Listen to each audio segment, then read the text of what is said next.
evening, ladies and gentlemen, and welcome to the Muskegon Drive-In Theatre, the largest single-screen drive-in in the United States. We're certainly glad you could be with us this evening, and don't forget the concession stand is open with all kinds of great things to eat and drink.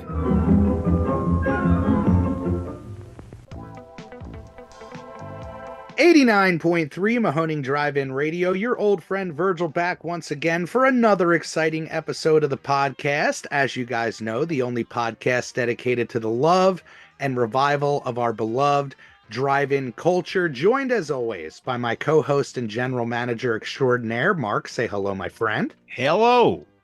Joined as well by King of the Mahoning owner, projectionist extraordinaire, Jeff. Say hello, my friend. Good evening, everybody.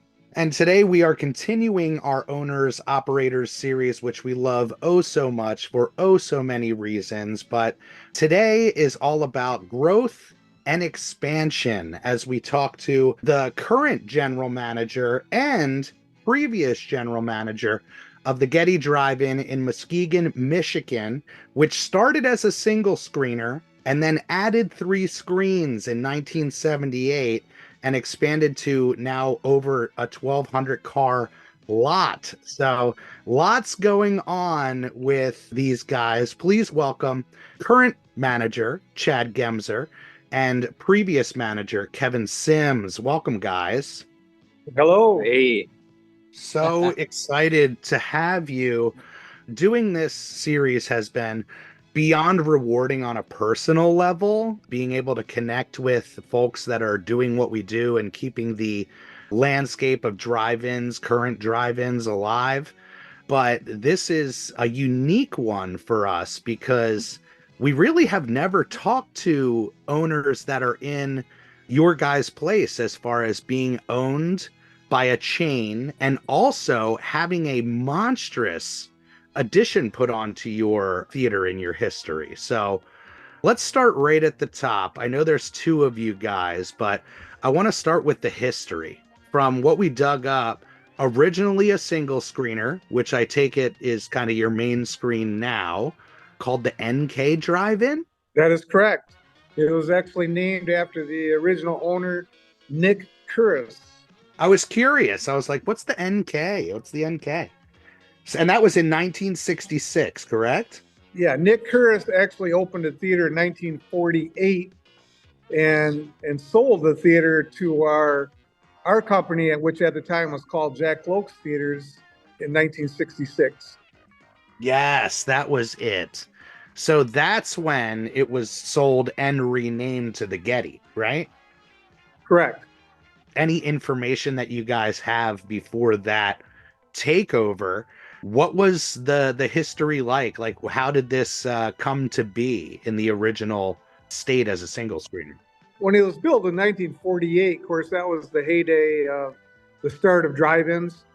I mean, they were popping up all over the place. And the Getty Drive-In, located in Muskegon, it's funny, there's a neighbor across the street. She was like 80 years old, even when I was working as a young guy. And she was kind of upset because she said it was just a nice field of sassafras and whatnot, and she was always upset that the drive-in was and this built. Damn drive-in came in showing their yeah, seeing all the cars exit out every night, and all the lights were always going into her living room. So yeah, she was never happy with me. But yeah, and I take it back then it was mostly farmland, not fully developed like it is now.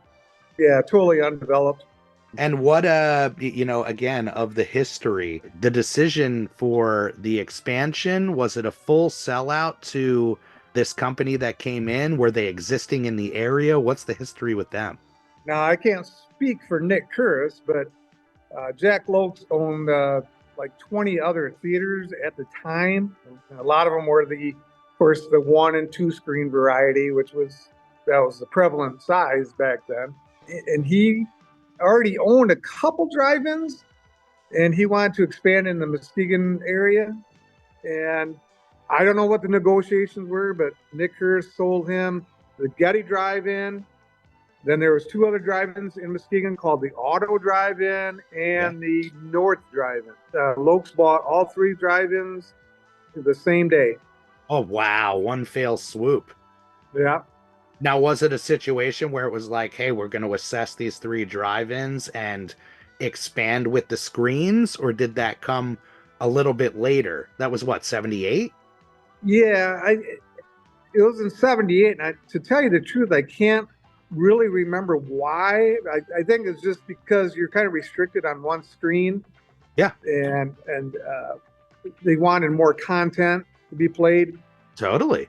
Even though I started right after they built the 3 additional screens. And to be honest with you, only screen 1, which is one of the biggest screens around, that would have what they call the first run movie. Right. And the other 3 screens, if you ever look back there, you would see old films, anywhere from 2 years old to 30 years old. Oh, nice. Yeah. One screen would be dedicated to a karate movie, an old karate movie. One would be a horror movie, and one would be what they back then they call soft porn. Right. I mean, to have skin flicks, going while you have your main feature going. That's what we were so curious about is normally we talk to theaters that are so struggling with where can we put content, and to know that you guys have really had this model since 78, which is let's try to tap into as many different audiences almost as we can and share this lot. And to be honest with you, when I started, that's when we started playing. I'd say in 1983, 84, we started playing all first run movies on all 4 screens, which was something back in the day, because content didn't automatically go to every theater. If you weren't a part of, we'll say, AMC or something like that, you did not get the content. Sure. They looked at you as like, yeah, you'll get it when you get it. Yeah.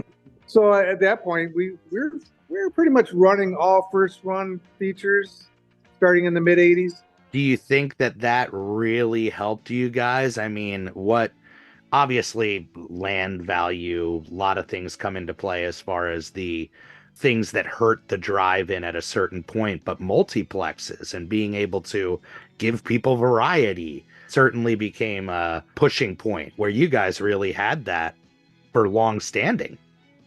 Yeah, you hit it right on the head. The land values, that was pretty much the death knell of all drive-ins in the 80s. But the drive-in was quote lucky because we were in an area where the neighborhood was kind of low-income housing.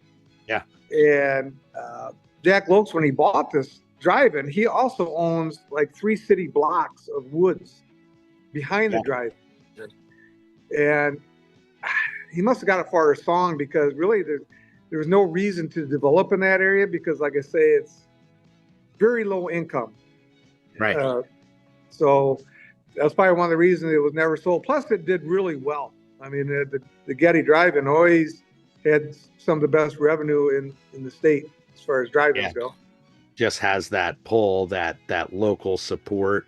And that's what it really kind of takes is for those smaller towns that weren't impacted by, the cities kind of encroaching on them. They've been able to uphold their traditions, for lack of a better word, Yeah, that's part of it. You see the families come in and you see the young kids and you think, in about 10 years, those are going to be your new customers, your new generation of customers. So hopefully they enjoy their experience today because that's your future.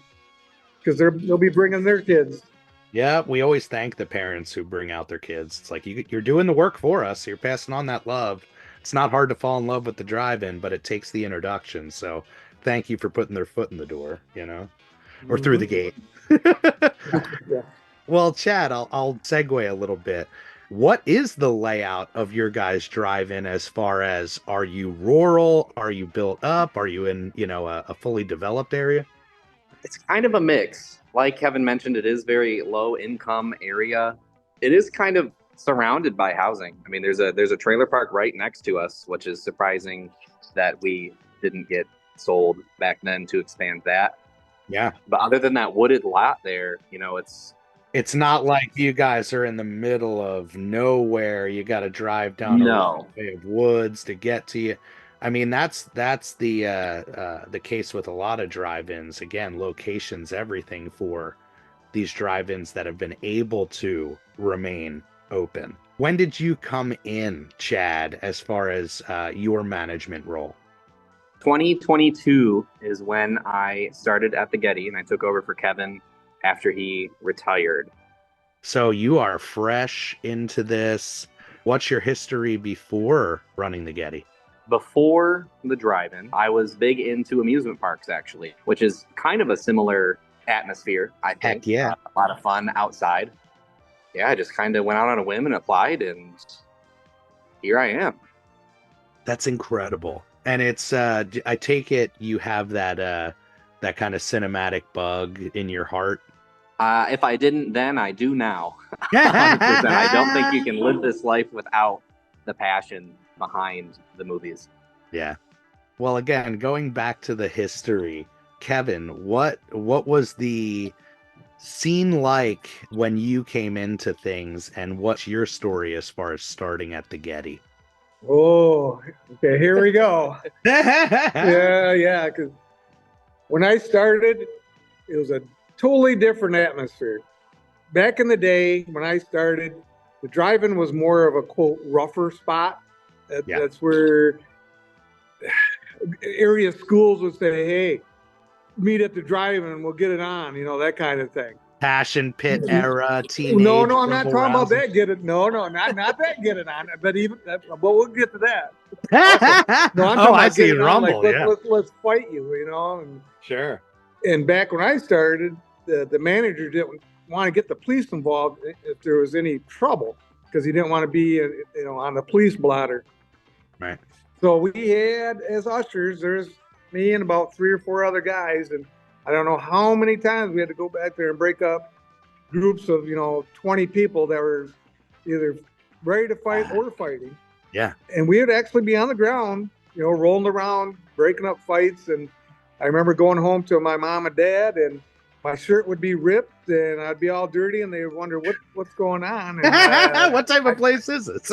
Yes. I don't think they wanted me to work there very often. I said, no, it's no big deal. But yeah, it was totally different back in the day. People did not go to the drive-in as much as they do now to watch the movie. It was more of a hangout. Sure. Which was not a good thing for the ushers. And alcohol. I mean, we just spent the whole night. If we saw you with a red Solo cup, we're checking it. Sorry. Sure. And and next thing you know, sorry, you got to go. I mean, we had signs posted, no alcohol, which we still do. Yeah. So now we're talking early 80s when I first started. This by 81, 82. And it got so bad that we got some complaints, and we actually had to start checking every car that came in for alcohol.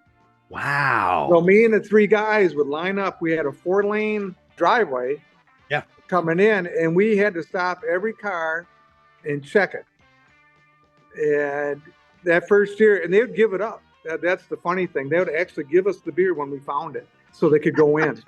And so we'd sit there, and I'd look down there, and the guys would have big, huge piles of 6-pack, 12-pack.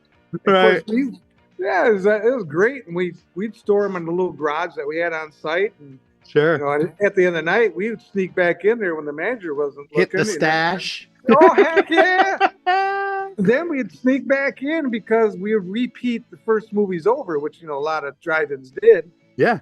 So, yeah, we were all set. We had our illegal beverages because we were probably only 20. Right. Yeah. Yeah, we'd get a bag of chips, and, we'd watch the...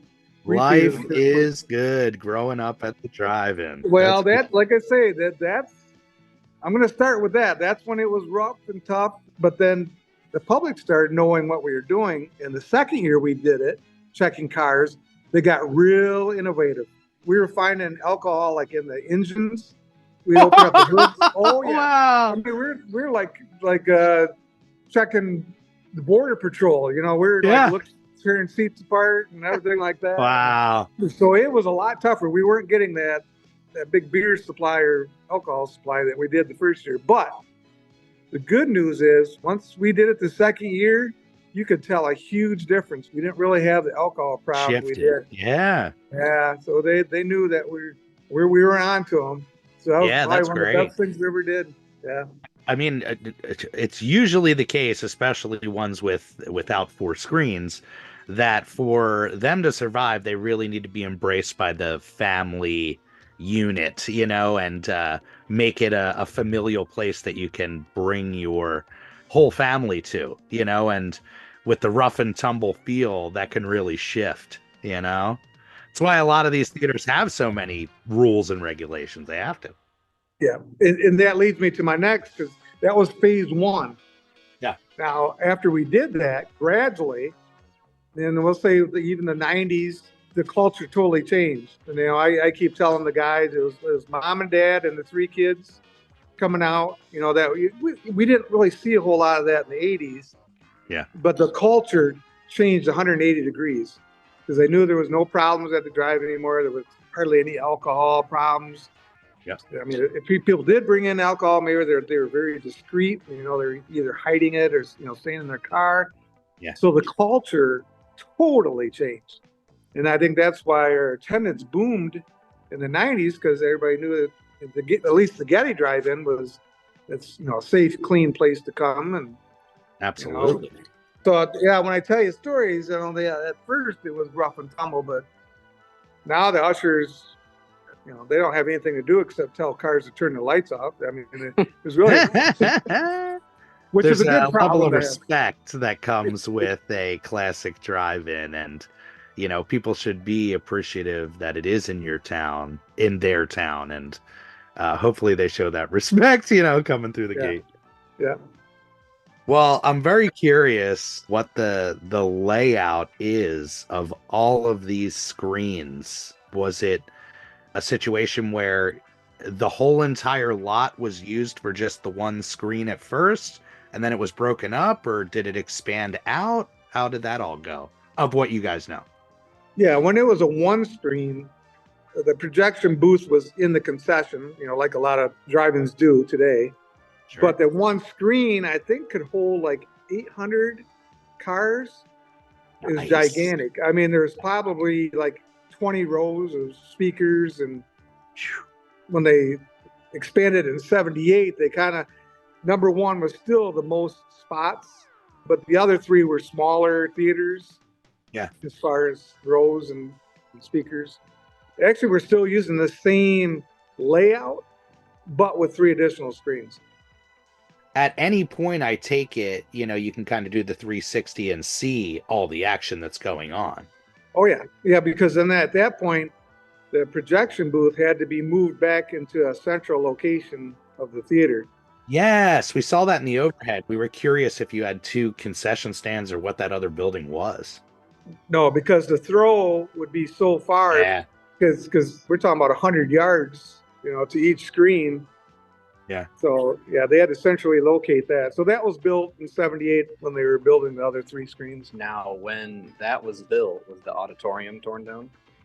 Chad's bringing up a subject, that concession building, if you look at it right now, that concession building used to extend almost all the way over to the fence near the road, because it housed a 300-seat auditorium with speakers, because they used to stay open all year round, so you could stop it. There was heat, and when was that? Was that your run, or was that before you got there? Oh no, they tore down. When I started, there was only like 20 seats left. They had torn down well, you can tell how much they tore down, because, like I said, it extended all the way over to that exit drive. If you're looking at the overhead, fully enclosed and heated. Oh yeah, I think they tore it down like in 60. It was before Lokes bought it. Yeah. So I think they tore it down like in 63 or 64, from what I've learned. What an innovative idea! That's the first I've heard of that. Yeah. It's funny because I was looking in a drive-in book, a hardbound book. But I think it was the history of Michigan drive-ins, and all of a sudden I'm looking, I said, "Oh my God, there's the auditorium!" But anyway, there's a shot of the whole auditorium back in its heyday with 300 seats. Wow. I know, it was amazing. It was incredible. Yeah. I love that. Thinking outside of the box. Yeah, and the floor was sloped, so you'd be looking up, through the glass at screen 1 there, the main screen. And magic. A bit of the outdoor drive-in experience, but indoors in the comfort of the heat. Yeah. Well, what is that layout of your concession lobby, and is that other building still just for projection? Yeah, so the second building, just kind of centrally located there, is still just the projection booth that has all of our digital projectors. Yeah. And our concession stand probably really hasn't changed much for years now. That's good. Yeah. It's a self-serve kind of cafeteria, lunch cafeteria layout. Yeah. Walk down the pre-prepared. corral. Yep. Oh, yeah. Yep. Same as us. Love it. And it used to have two sides of that, warmers on both sides, and there would be two lines that you could enter and two cashiers. It still has that same layout. We normally only really use one side now with the advances, in transaction times and technology makes things a little bit quicker. All the way down to one cashier. So you guys are literally the same as us, because our history is same thing. They would enter both sides, meet in the middle, walk out to meet two cashiers, where now it's just one long corral. I don't know how you guys feel about it, but I love self-serve. It just, people go nuts stacking up those trays, Yeah. Most definitely. Now I have a question for you guys. Yeah. Do the words "Vittle vendor" ring a bell? Because that's the old warmers that we have. It's funny because I'll look at old clips, like old trailers from the 50s, and I'm thinking, oh my God, there's our Vittle vendor. There's the Vittle today. With the sliding glass doors. Yeah, absolutely. I don't know if ours are the same brand. Jeff, do you know the name of what our warmers are branded? Yeah, it's server something, server core or server, something like that, server core. Do you know the age on it, possibly? Oh, yeah. I would say if they're not original, they're close to it. We opened in 1949. We were built in 48, opened in 49. If they're not original, they're close to it. Yeah, I know. That's what I say. They've been there since I've been there. Yeah. As far as equipment, our popper was an old gas popper, and that was, I used that all the way until Chad came in, and they put in a new popper. But that was the only popper I used for years, ever since I've been there. But it was gas. You turned it on, it had the big flames. Yep. And everybody said that was the best popcorn they had in their company. Part of the touch, the magic, part of the uniqueness. Yep. They don't make them like they used to. Yeah, we love that. I mean, we preserved all of our equipment and is part of our appeal, but it's incredible how long these American-made pieces last, Yeah. Don't do it like that no more either, that's for sure. And while we're on the subject of the concession stand, before I forget, what the original projection booth, what is that used for now? That's mostly storage now. We expanded our menu, a lot over the years, and we've had more offerings, and so we need really a place to keep it. I don't think the building was really built to sell as many things as we're selling now. So it's good to have a place to keep them at least. Oh, yeah. Yeah. I had a hunch that's probably what happened. It was probably used for storage, but I had to ask. Well, when I started, that's where we would repair all the speakers. We take off all the bad ones. And of course, we had the speaker cones, and a lot of it you could just needed to do some minor repairs. Extra volume controls, things like that. Oh yeah, volume controls. And of course, a lot of times maybe a wire came off, so you had to get your soldering gun. Yeah, solder gun. Yep, and just solder it out, and all of a sudden there it is. But sometimes you just have to take the whole cone off and put a new cone in. So I mean, we had all of our supplies right there, but we had to do repairs for all the other drive-ins. We got in all the other drive-ins bad speakers. Wow. And we had to repair them all at the Getty. So yeah, we spent a lot of hours doing that. They're just like Kevin loves doing it. Just see it. Kev will do it. yeah, that was it. There's about three of us. But the good thing is, as you were working on speakers, you could look out the window and watch the movie playing. Oh, that's great. You were kind of entertained. Life at the drive-in. Well, before we get into a little bit more of the modern era, I'm curious, what were the responsibilities like for you when you came in as GM? Is that just overseeing everything? Were you running projectors? How'd that break down? You pretty much have to have your hands in every department. Our box office was 75 yards up in the front. So, I mean, you almost had a beaten path between box office and concession. So you had to make sure you check your inventories. You're actually popping popcorn. You're running a register. But all of a sudden, box office needs tickets because you remember the old hard tickets. Oh, Yeah. Once the block was done, you had to get out a new block and tape it on and make sure your sequence was correct because they're all serial numbered. Yep. Right. Usually projection, we'd have a guy back there. Just that would be his main job. Yeah. Because then you're talking about that's a lot of running around from building to building to building.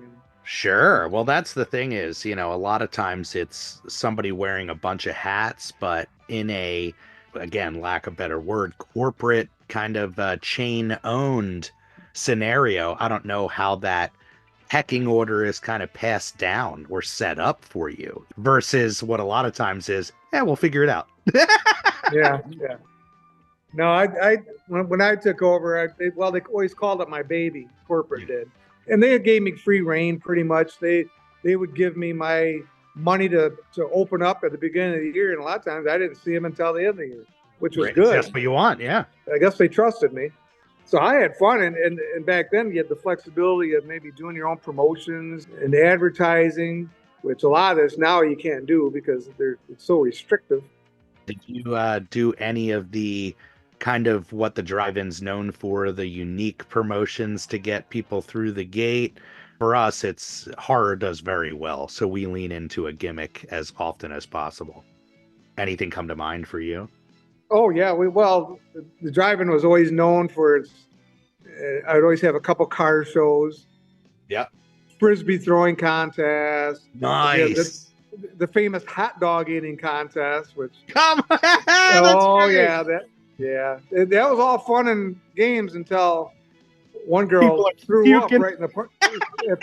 And then, oh man! Becomes a scene out of Stand By Me. Everybody's making it. Oh my God! We did the flea market movies too. That was fun. Yeah, we tried the flea market for 2 years, starting in '99, but there was just too much competition. We had flea markets that were already going on in the area that had a long history, and so it's hard to compete with that. Established, yeah. It also isn't conducive with the hours that we run. It's always who's running that? You're staying all night and then you're waking up early for a flea market. Who wants to run that shift?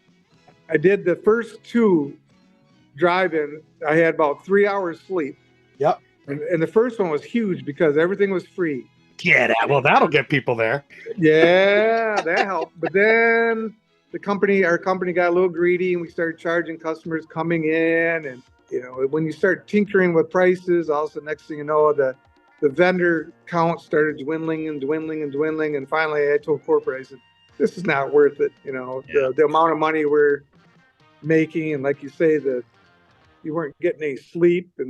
So we closed it down after about a year and a half.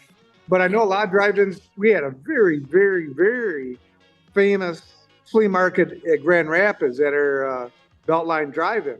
I don't know if you can probably even look it up. Yeah. That was huge. I mean, people from all over the state and maybe even surrounding states used to go to that flea market. Depends on the area and the culture and all that. And of course, the staffing is a lot that goes into trying to make a swap meet / flea market work on the lot. Again, before we jump into the digital era, one thing that really stands out as far as a clearly historic part of your guys' draw is that beautiful marquee. Can you give us some history as far as when that came in, the preservation of it, all that? I actually saw in the archives a picture of that marquee back in the 50s. So I'm guessing that was put up maybe right when the theater was put up in 48. I love that. Yeah. It's such a part of the lore of the drive-in culture is, do they have a great marquee? And boy, do you guys have a great one. Well, that marquee, it looks good from a distance. It's held together with bubble gum and duct tape. Hopes and dreams, yep. Yeah, there's been a little bit of renovation on it, but you got to be careful because that violates every sign ordinance in our city. Right. It's grandfathered in. So if we start monkeying with it, they're going to say, you got to take that down because it's Sure, just, let's start looking into this thing. yes, because it illuminates. I mean, it almost looks like Vegas, you know, and our city of Norton Shores does not look very kindly on that. Yeah. But it serves its purpose. I know a lot of people, when they come in, they'll take pictures of it. But it's changed quite a bit. It used to have the flashing lights and whatnot, and now it's more of a basic sign. Yeah. Ours used to have the neon, and now we just light it up each night, you know?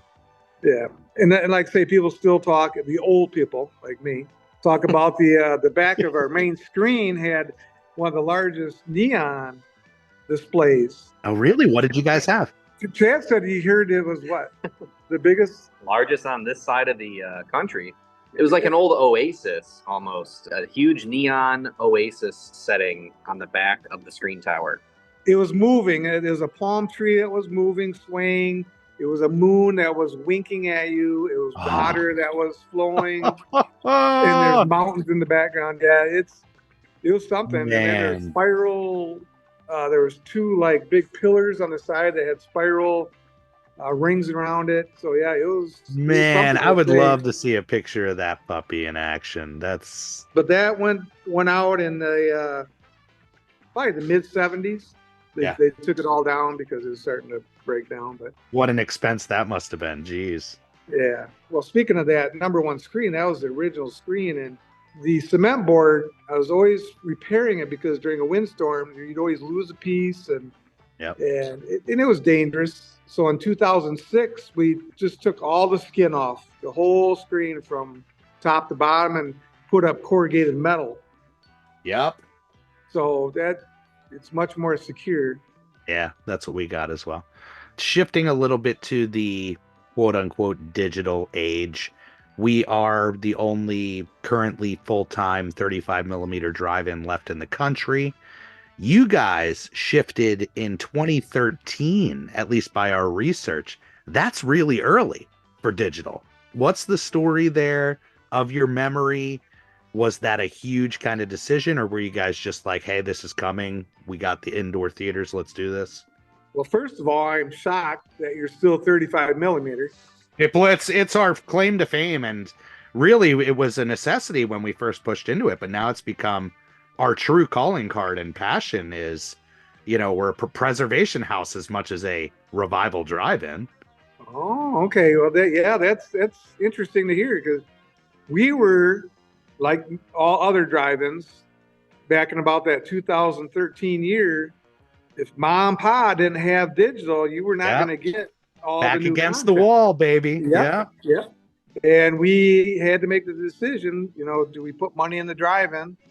And we got 4 new projectors, which was funny because we had the newest and best projection equipment in our whole company, which has all the fancy indoor theaters. So a lot of the other managers were kind of envious of us.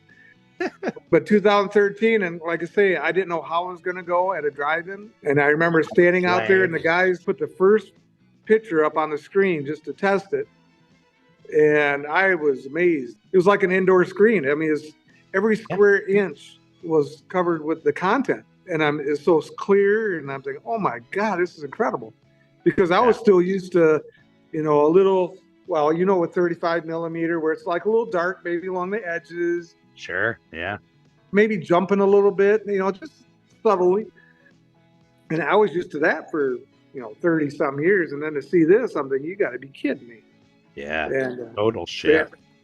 And it's amazing that you guys did it with 4 screens. It was such a hurdle for even the single screeners, but to say, hey, we're investing, and really investing early, is a real confidence in their business. Well, that's when it helps to be a part of a chain. Like say, Mom and Pa, a lot of people closed down the drive-ins because they couldn't afford $50,000 to implement a new projector or something, and so they shut down. I know there was one theater here in Muskegon or Michigan, I'm sorry, that won a contest through, I forgot the sponsor, but they won a free projector. The Hyundai. Honda Dreams. Yeah, I think that was the Capri. We were part of that too. Yeah, I remember that. Yeah. No, it was Honor, Michigan, in Traverse City. Oh, it was a Cherry Bowl. Yeah, the Okay. Cherry Bowl. Which is now for sale.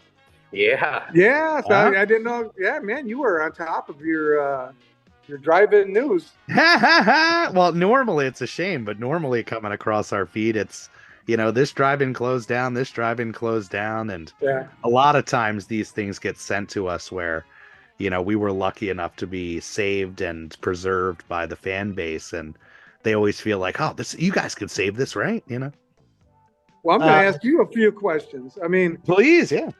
because that's what I was worried about is if we don't get a digital projector, we're going to have to just play classic films, Yeah. and lower the price point to maybe, $5 a ticket. Right. But we'd have to get whatever's available on 35 millimeter. Now, I'm assuming that's what you do. Oh, yeah. Okay. All That's pretty classics, all sorts. We still work mainly with the studios to source from their vaults, but it's a lot of private collectors. It's a lot of university vaults. It's the sourcing of the prints is a humongous piece of our work. So, but it's great because it adds an extra level of nostalgia to what we're doing when people are coming and are already familiar with the titles, or it's a classic title in a classic setting. So, but we always say it's a total anomaly. It even blows the studio's minds that it's still working, Well, no, well, you blew my mind. Yeah. Because all I can see you now is carrying up your 2 cans, getting out your reels and going to your rewind bench, getting out your splicer. And inspection, all that's built into what we do without. And all of that booth is still original. It's still 1949, the original projectors. That's right. What kind of projectors are you using? Simplex E7. Oh, okay, yeah. Because we had Cinemacana projectors. Yeah, I've seen Simplex. I don't know if I can still thread a projector or not. They say it's like riding a bike, right? Yeah. You got to come out sometime and do a couple of changeovers. Oh, yeah. Oh, changeovers. Oh, That's yeah. right. Yeah, we're reel to reel. Yeah, we use the original 20-minute reels. Oh, my God. You're not Carbon Arc or anything, are you? No, you're right. That's the only thing that is new. We do have xenon bulbs. Oh, okay. Everything else is pretty much original. I'm thinking, oh my God, you are really you still got the carbons. I would have carbon arcs if you could still find good carbons, but nobody makes good carbons anymore. Well, that was a dangerous job, man, back in the day. Oh, yeah. You could get injured if you let one of those carbons go too long. Oh, yeah. Not change it in time. Oh, my God. That's funny. Well, here's something that's the Getty. We actually had a pivoting platform. We had reel to reel, but we had 2-hour reels going, so we could play a whole movie. Yeah. But then as soon as that movie's over, we'd hit a switch and then pivot the whole pedestal. And the other 2 reels would be right there. So you just grab the second one. And then while you're playing the second movie, you could be rewinding the other movie on that same pedestal on the other side. Oh, that's genius. Yeah, that was very nice. Oh, we love that type of stuff. Yeah. Well, I don't want to take up all the time. I want to give the guys some time to pick your brain as well. But I'm just curious, what does well for you guys as far as the type of films, and how is it with 4 screens and breaking that up? Is it a luxury? Is it a struggle nowadays with Hollywood and the release schedule? It is nice to have quite a variety. I think it brings in a multiple different crowds, which is nice. We can dedicate one screen basically to family movies, the newest Disney release, that kind of thing, superhero, and then maybe screen 4 or 3 has some kind of horror film, or vice versa. It mostly works pretty well. Sometimes I think we run into some red tape, caution tape with the studios where they don't want certain movies playing with each other. That's where it gets a little bit on the lot or on a single screen. Well, we play double features. Yes, we play double feature. Right. Yeah. So in a double feature, or somebody's fighting for the first screen time. Screen one, yeah. Sometimes it is a little bit hard to get the real double feature you kind of want. Right. I know we ran into some problems with Barbenheimer. That was hard for us to put together on opening weekend, but a few weeks after that, we were able to kind of throw it together. But That's great. we run into some weird struggles like that. But other than that, we pull in drastically different crowds, and each screen kind of is its own atmosphere sometimes. That's great to hear. Our families right outside of the concession stand at the big, main screen, but then you've got, horror fans and at 4. So it's nice. That's awesome. Your involvement with the booking, again, a curiosity being a chain. Is the chain telling you what you play? Are you letting them know how you're doing with your choices? How does that all break down? So the corporate books our films for us. Right. I have a say kind of where they play, when they play. And, I'm sure I can give them input on, what does good and what doesn't do good. I know in the fall, we fall back onto retro films. We'll play stuff from the 70s, 80s. Sure. When the release schedule kind of slows down, and we don't have 8 movies to play every Friday, Yeah. But mostly everything gets handled by corporate and then sent down to us. Yep. Right. Well, I'm going to pass it on over to Mark. Mark, you got anything for our friends at the Getty? Oh boy, do I. One of the things I always do before we record one of these with a guest is I do a digital drive-by, and I use Google Street View and see what it looks like, approaching the theater and what you can see from the road and all that.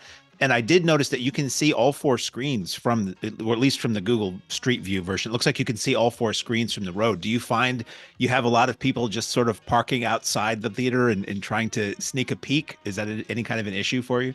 No, not really. Some of the neighbors have taken advantage. We used to have some neighbors get on their roof and with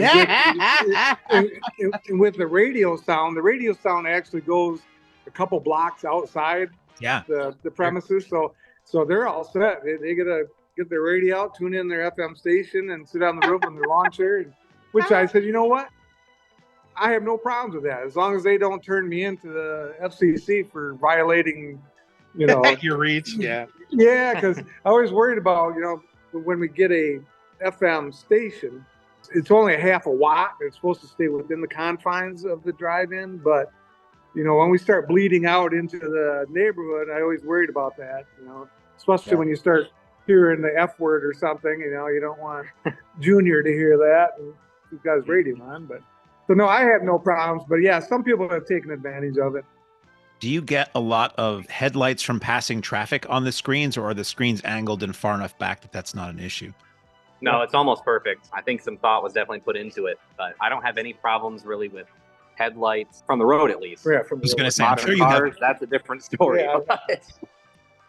That's what keeps us all very, very busy is chasing. Yeah. We have, little walkie-talkies for the staff and the lot crew. And I have, if I go out to watch a movie when I'm not working, I'll just constantly hear headlights in aisle 5, headlights in the back. Somebody should put together a trick book, all the little tricks, the parking brakes, the radio settings, everything. Yeah, these new cars were not produced with the drive-ins in mind. Oh, heck That's no. for sure. It's so hard to have your radio on and have your headlights off, or have your car not running and have your radio still on. And we educate the customers, and the customers educate us. You sort of become a little mini expert in simple automotive maintenance working at a drive. Yeah. Definitely. A lot of troubleshooting, whether it's headlights or radios or something. Or jumping. Do you get a lot of cars that need jumping every night? Oh, yeah. I have a bunch of jump boxes. Yeah, huge. Running a multi-screen theater, is it hard? How do you work out start times? You probably don't want all the intermissions to be occurring at the same time, I'm presuming. We start everything at the same time, and then we kind of let the film length handle the rest for us, so we'll have 4 intermissions technically. Usually it doesn't ever happen at the same time. Sometimes it's close. We had talked to a theater in Australia that's sadly no longer in business, and they were a 4-screener, and they said initially they thought it would be easier if they had all the intermissions occur at the same time. Oh, no. And they did that for one weekend. Yeah. They said, that's I don't not think a I great would last a day doing that. No. Well, not just the concession lines are huge, but the bathroom lines. Exactly. Yeah. And keeping up with self-serve and keeping up with 4 screens worth. Yeah, that would be tough. Yeah, they probably had people not using the bathroom and going to the nearest woods. Wherever they want. Yeah. The joy of a tree-lined lot is that Yes. he steps Perfect. into the darkness and Watch it through. As far as your snack bar is concerned, is there any kind of like specialty food item that you do? Anything unusual? And like, what would you say your biggest seller or sellers are?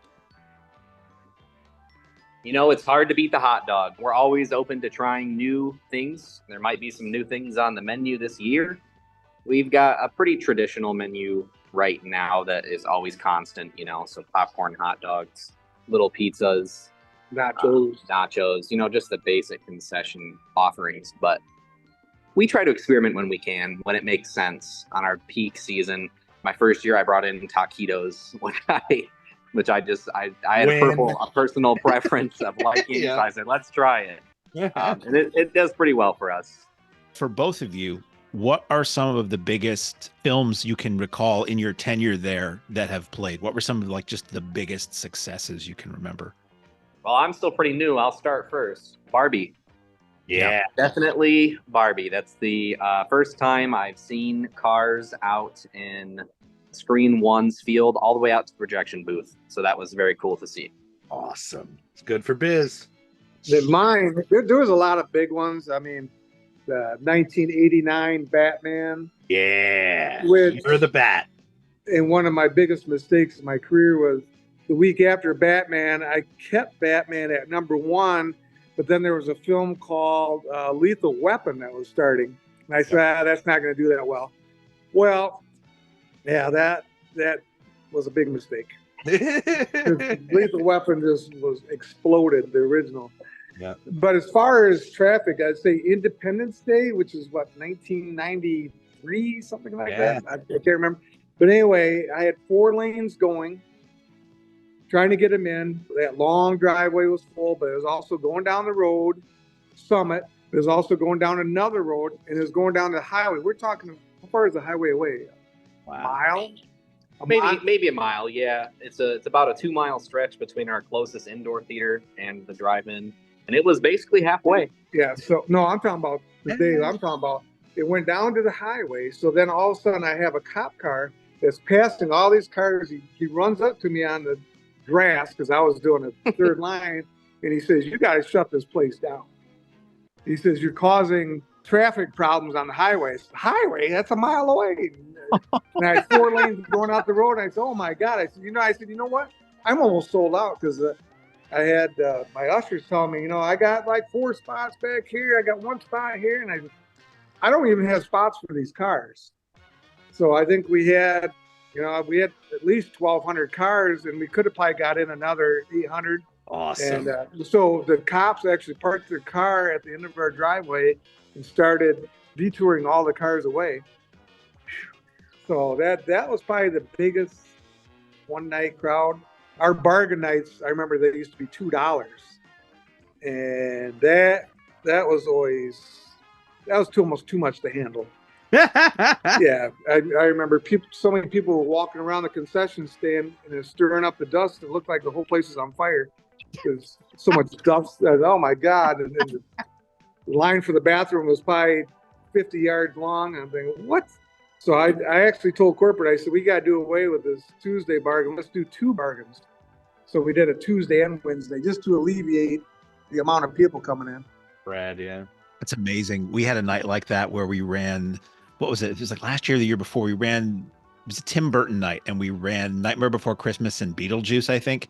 And It was just out of nowhere. It was nearly a sellout, and people were waiting in line so long. And our snack bar line moves along pretty fast, but people were waiting in line so long to get food that some of them missed the majority of the first movie. Yeah. So our projectionist played it again as like a third feature. So that if people, he felt bad. He said, if you were waiting in line and you missed a chunk of this first movie, here, hang out and here it is again. So, that's just, you have those nights. That was a very good thing to do.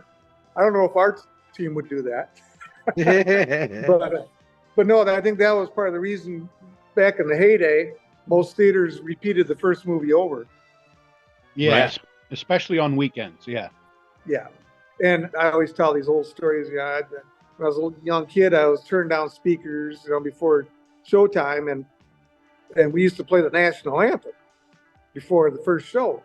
Yeah. And I mean, it was daylight. I swear. I mean, all of a sudden I'd hear this national anthem playing, and I look up on the screen. I'm thinking, what?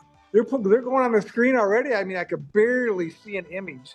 Well, these projectionists and the manager, he wanted to get out of there, so he was going to start that first feature as early as possible because he had to repeat it over. So, I mean, I couldn't even see it. I'm thinking, well, all right. That had to be funny. I mean, really funny, because the one thing I do at our theater is I make sure that I tell them, I say, you don't start. I have a certain time that I programmed into their heads. I mean, I started as the projectionist there, and now I've got other backup projectionists. And I told them, I said, when you start that movie, I want to be able to see it, even the trailers. Yes. Yep. And that now that we don't repeat the first one over, we have that flexibility now that we can wait. Yeah. And then it also depends, maybe if we got a long line at the box office, like you guys were just talking about, you want to help the customer out by making sure people see the whole movie. Oh, so yeah. We'll delay it maybe 15, 20 minutes so everybody, or most of the people, can get in. We'll do the same thing with our intermissions. We'll extend the intermissions if there's a really long line in the snack bar. We don't want people to miss the movie. And sometimes the intermissions we give people a lot of things to see and do when the movie isn't running, so that helps. But sometimes the intermissions can be a lot longer than that 10-minute reel. Yeah. Mm-hmm. Yeah. When you guys had we're still doing 35 millimeter, did you have more than one projectionist to handle those 4 screens, or were those 2-hour reels the way that it was more feasible for one person to manage all that? No, we had one projectionist, and because of that pedestal system I was telling you about, it was pretty easy to just swing that around, thread, boom. These projectors could thread a projector in about 10 seconds. Yeah. And then there you go. Then walk about 5 feet over to your right. There's the other theater. Do that one. And so, yeah, there was no problem. We never had a platter system. Yeah. I don't know if Right. And Chad, what are some of the biggest surprises or learning curves that you found stepping into what was your first film related or theatrical job? There's definitely been a learning curve. I think it would be very hard to write an accurate job description on a job posting for a drive-in manager. I think every day is drastically different. You can have some crazy surprises. Some days can be super, super slow. You really got to start to learn your clientele, your customers, your guests that come in. It's not as predictable, I think, as it might seem, because it's a whole different crowd than an indoor theater. I think it's very unique, and I don't think it's really drastically changing. I think drive-in people are always going to be drive-in people. Drive-in families, whether it's the same family that's been going there for 30, 40, 50 years. I think it's more of a legacy thing. So Absolutely. Not changing the experience too much. Is your audience, do you think, mostly made up of locals, people from the region? Is there any percentage of it that are tourists or drive-in fans, as it were? Being one of the few drive-ins left in Michigan now, eight or less now with the Chariable, I think we do have a pretty good mix. I think a lot of people are local, but I would consider local within, an hour distance. I have a lot of people from Grand Rapids. We're pretty far away from the other drive-ins, I think. So it really is a very unique thing in West Michigan, Muskegon here, to have the Getty, because I think we're at least an hour and a half, maybe even closer to 2 hours to the closest drive-in. But I also get a lot of tourism with Grand Haven being just south of us, with a big Coast Guard festival that brings in a lot of people from everywhere. So I get a lot of people who will tell me this is their first time and they have no clue what they're doing. And I will tell them, hey, that's fine. We'll show you what to do. Yeah, it's a good mix. We get that too at our theater. We've had people, it's always kind of an honor when somebody chooses our drive-in to be their first drive-in experience.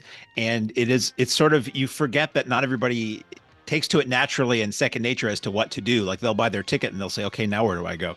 And right. How do I hear the movie? And they might think that it's a speaker coming out of the screen. And one day somebody came up and our box office opens at 6, but in the summertime, we might not have anything on that screen until after 9 o'clock. And somebody came up and they said they were happy to be here and they said nice things to me. And then they said, so when does the movie start? And I said, 9 o'clock. And this was about 6:15. And the look on their face was like I told them they were going to have to watch the movie underwater. It was just like, it's like, it has to be dark to show the movie. And they sort of wandered off. And we get that more often than you would think. Yeah, that is very common. Yeah, there is a drive-in that is an LED screen that can do it during the day, but for the most part, it needs to be dark out. Are there any classic moments you can recall from your time at the Getty? Things that were just amazing that you witnessed, that were moving or shocking or hilarious? I mean, almost every weekend we have something where one of us says, "Write that down. You don't want to forget about this." Like somebody entered on a motorized unicycle one day, and we have a neighbor who comes in and he loves the food in our snack bar, so he rides in oftentimes on a riding lawnmower and buys food and then leaves. Do you have any kind of memorable? We have wedding proposals. Last summer, I think we had like 5 different marriage proposals that were done with our assistants on the lot. Just any other memories that you want to share? I'll go first, more just because I think I'm still building and experiencing those memories. One thing that really sticks out to me was last year. I was away from the operation, kind of just in my office, working on just administrative stuff. And one of my box office employees calls me on the radio. She says, Chad, I need you to help park this big hot dog. I said, this big what? And I step outside my office, and the Oscar Mayer Wienermobile decided to randomly show up out of nowhere. It was just like a random weekday. I mean, this was not planned at all. And I said, it's the stuff of dreams. Okay, yeah, this has got to be a rare experience, right? So, I talked with the crew on that, which is also just a crazy job in itself, I think. And they said that, hey, they just wanted to go there before their time with the Wienermobile, ended. And they just parked it out at Screen 2, and suddenly we had another attraction. Everyone was going from their cars to the concession stand, then to the Wienermobile, then back to their car to watch the movie. That's great. That's great. You talked about wedding proposals. Yes, I've had numerous ones, kind of like you, over the years. And those are always fun to watch because, like you say, we help it out by making an announcement. Like, everybody pay attention to the green car. And everybody, what? And then he'll get out. But we've actually went one step farther. We've had 2 weddings at the drive-in where they've actually put up a tent out front. Yeah, they had their wedding, their reception. We put a floor down for their dance floor. And what an honor! But the one wedding we had was a family. Well, they were both from Chicago, and for some reason they met at the drive-in. That was one of their first dates, which is weird.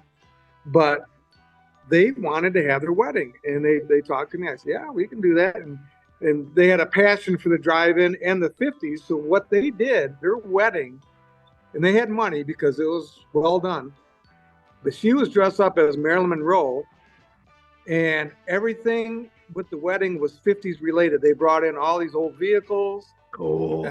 And even the candy was all like 50s retro. And I still see them. They still come in every year. They've had a baby now, so they got to come in and show the baby to me. And so they're almost like an extended family. That's beautiful. Yeah. And we've had some other, I don't know if they're memories, but they're big events. We had Saucony shoes.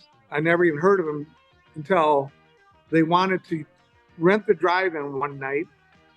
I think they gave us like $25,000. But anyway, that was their national convention. They're based out of Sweden.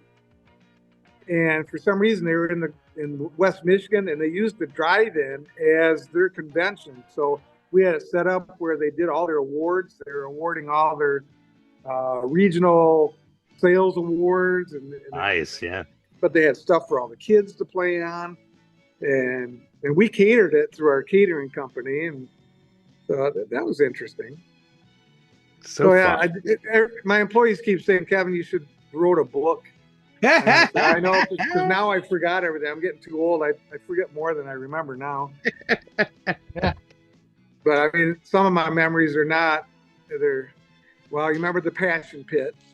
So you know what kind of memories I have. Yeah. Our staff, many a night. Jeff has a great story. Jeff, it's a classic. Okay. All right. Well, I ran a drive-in called the Highway Drive-In near Limerick, Pennsylvania. back in the mid 80s. And, I had to be the last one off the field. I was part of a chain too back then. It was a company policy. The manager operator is the last guy off the field. There can't be anybody there. So I'm closing down the booth and everything, and I'm looking out, and there's one car out there in the field, and I figured, they just fell asleep. I'll goof around with something in here and give them a couple more minutes. Looked out, car's still sitting there, and I'm like, well, now I want to get out of here now. It's like 3:00 in the morning. So I grab my flashlight, I walk over to the car, and I just tap on the rear window, and here these two are going at it in the back seat. She's on top of him, and they're going at it. She hears me knock with the flashlight. She whips her head around and says, "We'll be done in a minute." and went right back to it. Well, only at the drive-in, baby. Yeah. Oh yeah. I said, okay, and I walked away, and I was over to production, and about 5 minutes later, the engine starts up, the headlights come on, and off they go. Oh yeah. She was a woman of her word. That's right. Yes. Yeah. She wanted to complete her project. Her mission. That's great. repeated very, very often. Yeah, still quite common. I can see that in my mind like it was yesterday. I mean, I always had fun in the later years of sending out my new green ushers, and I knew what was going on because, like you were saying, hey, could you go check on that car and make sure they leave? And I knew they'd come back and their eyes were wide open. That was probably their first sexual experience. Yeah, made amends. Yeah. Great. Jeff, you got any questions for the boys?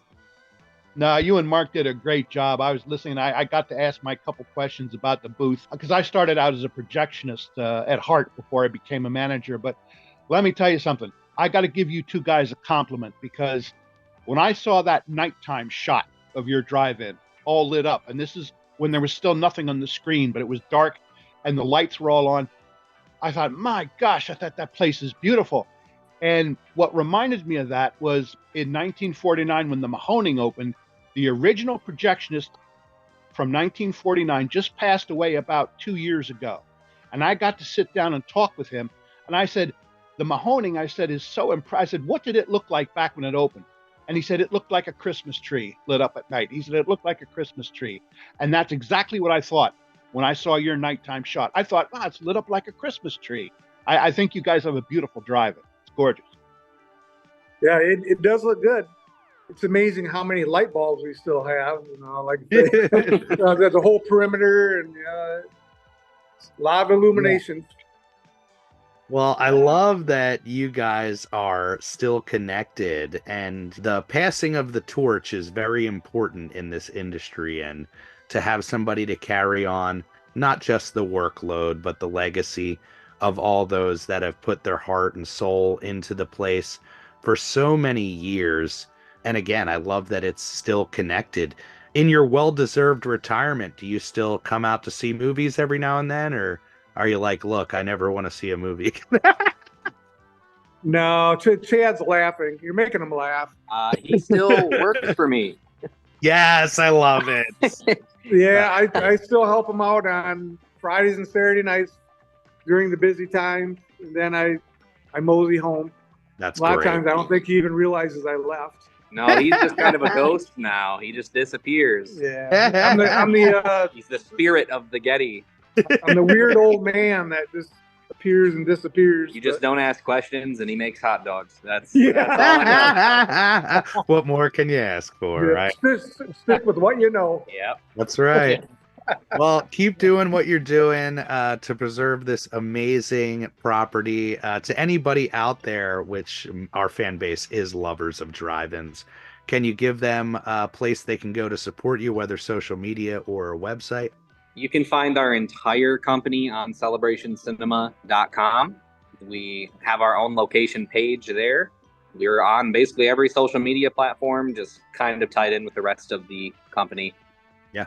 And you're more than welcome to come on out and watch a show. Oh, yeah. And I'm telling you, even though our seasons kind of run in tandem, we really want to make a point to visit the owners that we're talking to and experience these places, and especially seeing yours up close will be a treat. Yeah, definitely. Well, you guys just let me know. Absolutely. We will do. Is there anything else you want to include in the podcast before we let you go? Well, I think I don't want to jinx it. Being in Michigan, we are looking at snow outside right now, but I believe we are going to open this year the earliest we ever have. Yes, that Ghostbusters is a knocking at the door, baby. Yes, it is. Now, well, wait a minute. He knows when you're opening? No.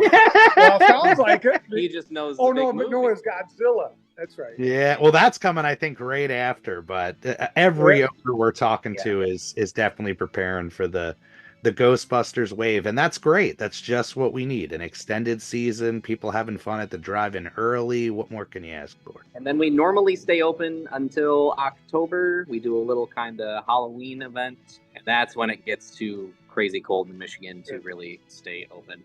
Understandable.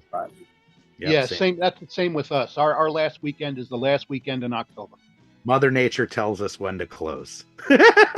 Yes, she does. Well, sometimes it's very quickly. Well, the thing is, March 29th, I mean, I never opened up that early. I mean, I remember when I first started, we didn't even open up until the middle of May.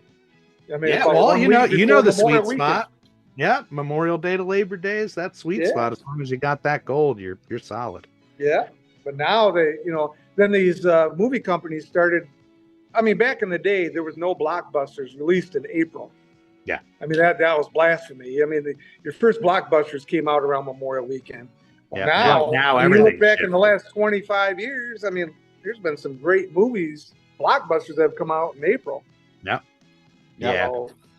It's all backwards now. What is the schedule? What is Hollywood? We'll find our way. Either way, we survive these crazy things. Find a way to pivot and carry on. Right? Yeah, that's true. Well, thank you guys again for making the time. Thank you for your preservation efforts. Thank you for all that you're doing for the drive-in culture. For those of you guys listening, be sure to go and support them. We can't wait to come out. And I think that does it. On that note, Jeff, take it away, my friend. Ladies and gentlemen, thanks again for coming out tonight to the Mahoning Drive-In Theatre. We hope you'll come back and see us again real soon. The exit is on the right-hand side of the screen at the front of the field. And most importantly, have a very safe trip home. Good night and God bless you.